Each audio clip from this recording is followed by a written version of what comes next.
হলো নবীজি সাল্লাল্লাহু আলাইহি সাল্লামের জানাজা কে পড়িয়েছেন?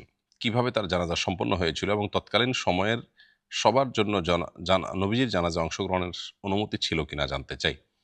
আ শেষের টুকরোর উত্তর আগে দিচ্ছি। সেটা হলো যে নবী করিম সাল্লাল্লাহু আলাইহি সাল্লামের জানাজায় সবার শরিক হওয়ার সুযোগ ছিল।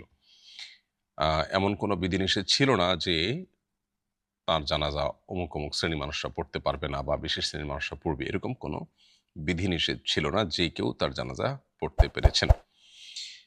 তার জানাজা জামাতে সাধারণত অন্য ১০ টি জানাজার মতো পড়া হয়নি, বরং তার জানাজা পড়া হয়েছে ব্যক্তিগতভাবে, অর্থাৎ লাশ রাখা ছিল। প্রত্যেকে গিয়ে যার মতো করে জানাজা পড়ে এসেছেন। আ দলবদ্ধভাবে বা জামাতের সাথে যে জানাজা হওয়ার কথা, সেটি নবী করিম সাল্লাল্লাহু আলাইহি ওয়াসাল্লামের ক্ষেত্রে হয়নি।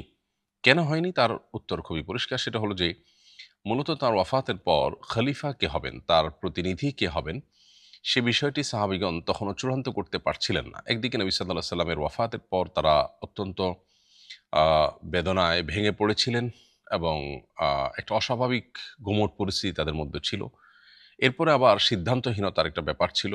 সব মিলিয়ে যেহেতু তার প্রতিনিধি কে হবেন সেটি চূড়ান্ত করা যায়নি, সেজন্য একটি পর্যায়ে এসে আ নবী করিম সাল্লাল্লাহু আলাইহি ওয়াসাল্লামের জানাজা পড়াও দরকার। তখন আ ব্যক্তিগতভাবে পড়ার সিদ্ধান্ত সাহাবা একরাম নিয়েছেন। কারণ জামাতের সাথে নামাজ যদি হয়, সেক্ষেত্রে যিনি ইমামতি করলেন তিনিই প্রতিনিধি কিনা, মানুষের কাছে ভুল বার্তা যাবে, অথচ বিষয়টা চূড়ান্ত হয়নি।